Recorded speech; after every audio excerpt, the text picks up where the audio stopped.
Simon Peter and the other disciple, the one whom Jesus loved, and said to them, "They have taken the Lord out of the tomb, and we do not know where they have laid him."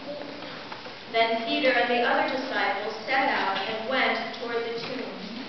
The two were running together, but the other disciple outran Peter and reached the tomb first. He bent down to look in and saw the linen wrappings lying there, but he did not go in. Then Simon Peter came, following him, and went into the tomb. He saw the linen wrappings lying there, and the cloth that had been on Jesus' head, not lying with the linen wrappings, but rolled up in a place by itself. Then the other disciple, who reached the tomb first, also went in, and he saw and believed. For as yet they did not understand the scripture, that he must rise from the dead. Then the disciples returned to their homes, but Mary stood weeping outside the tomb. As she wept, she bent over to look into the tomb, and she saw two angels in white, sitting where the body of Jesus had been lying, one at the head and the other at the feet. They said to her, "Woman, why are you weeping?" She said to them, "They have taken away my Lord, and I do not know where they have laid him." When she had said this, she turned around and saw Jesus standing there, but she did not know that it was Jesus. Jesus said to her, "Woman, why are you weeping? Whom are you looking for?" Supposing him to be the gardener, she said to him, "Sir, if you have carried him away, tell me where you have laid him, and I will take him away." Jesus said to her, "Mary." She turned and said to him in Hebrew, "Rabboni," which means teacher. Jesus said to her, "Do not hold on to me, because I have not yet ascended to the Father. But go to my brothers and say to them, I am ascending to my Father and your Father, to my God and your God." Mary Magdalene went and announced to the disciples, "I have seen the Lord." And she told them that he had said these things to her. This is the gospel of the Lord. Praise to you, Lord Christ.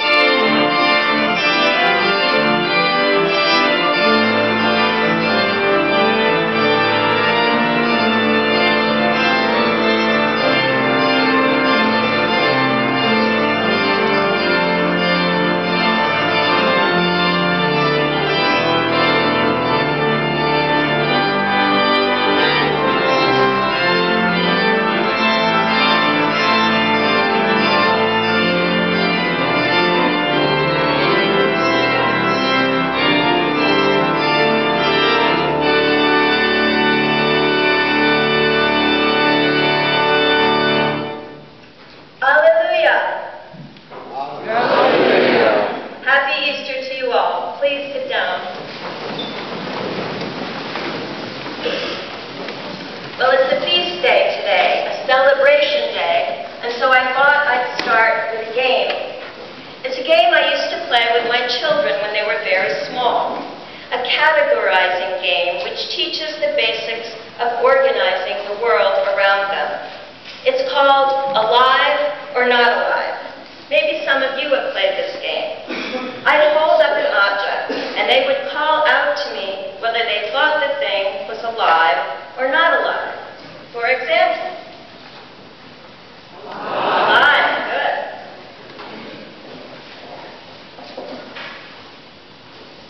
Not alive.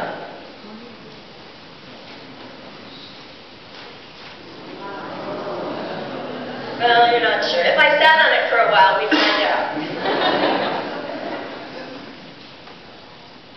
Not alive. Okay, you guys are good. You get the game.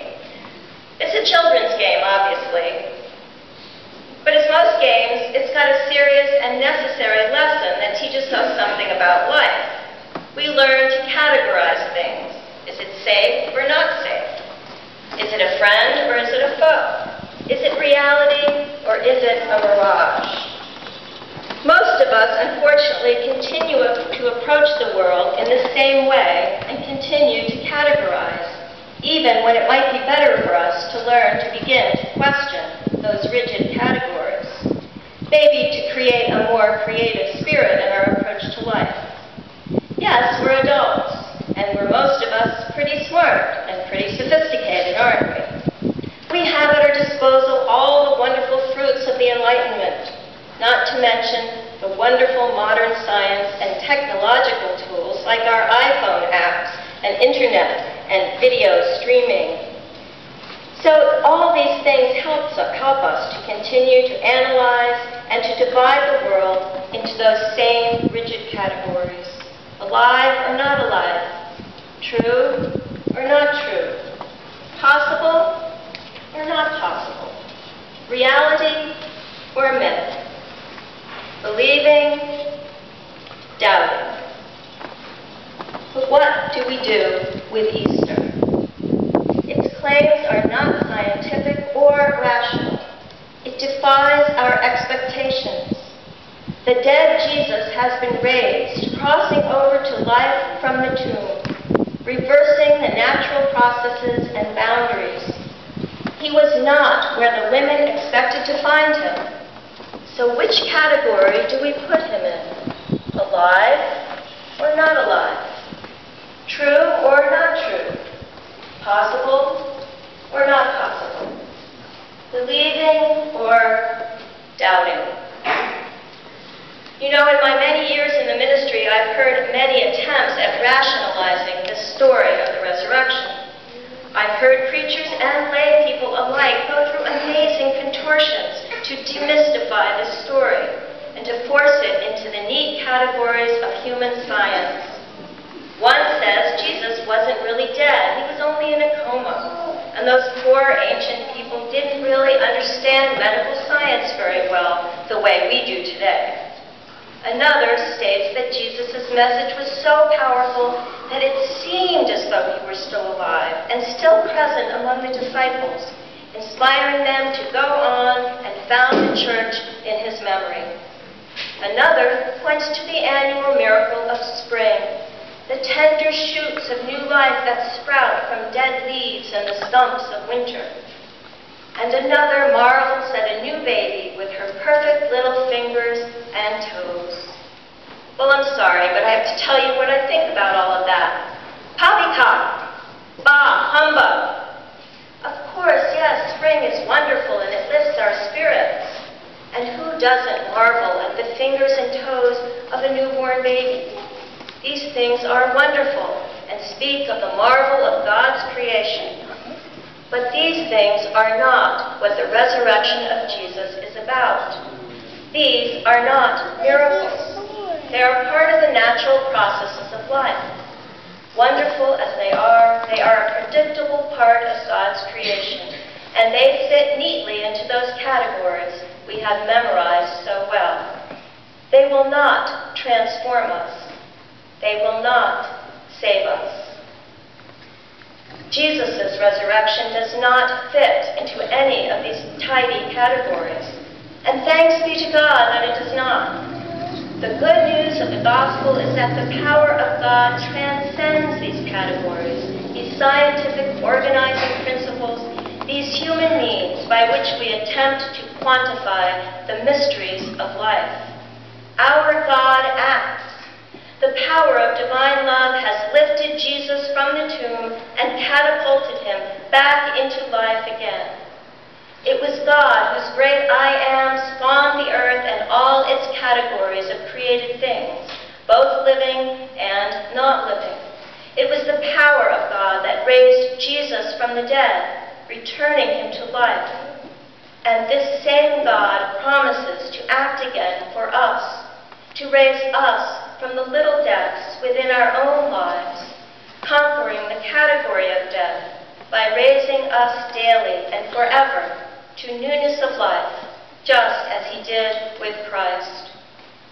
It is a huge, mystifying proclamation, this good news of Easter. Do we have the courage to believe in it, in this modern, sophisticated age?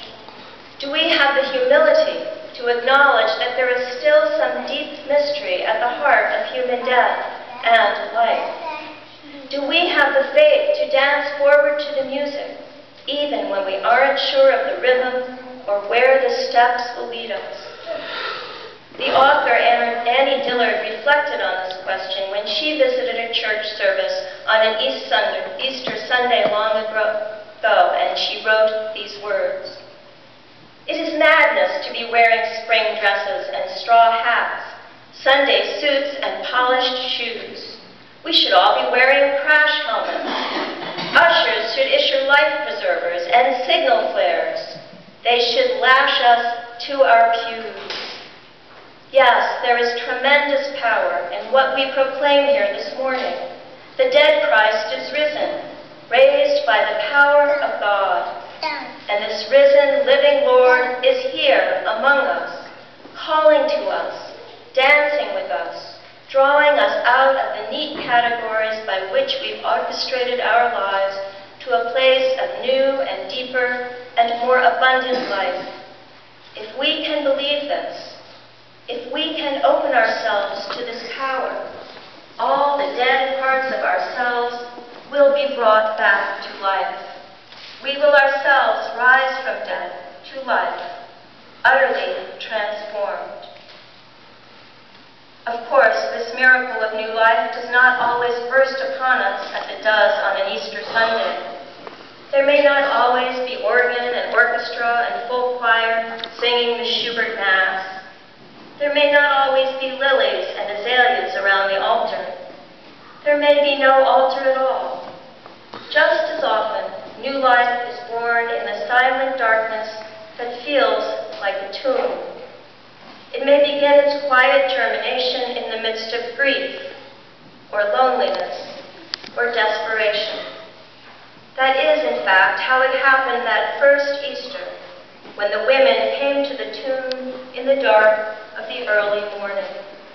They expected death, and at first there was no clear sign that they would find anything else. In John's version of the story, Mary assumes they have taken the body away and stands by the tomb weeping. In her grief, she could not yet imagine anything but the sting of death in that darkness. In Luke's version, there are two men in bright apparel who say to the women, "Why do you seek the living among the dead?" Why, indeed? The transformation had already taken place.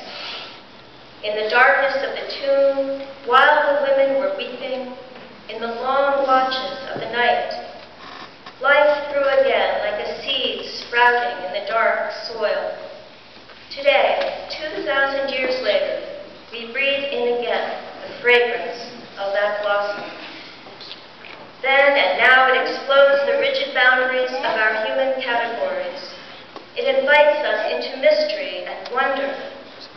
It germinates the seeds of transformation in the darkest times of life, and then bursts forth with such beauty, we wonder that we did not recognize it all along. Yesterday, in the quiet of Holy Saturday, between the dark of Good Friday and the brightness of this Easter morning, I received a message from a former student from Swarthmore. She'd been a member of our campus ministry group, and now she's away for a year on a Fulbright in a small village in a non-Christian country, studying sea turtles.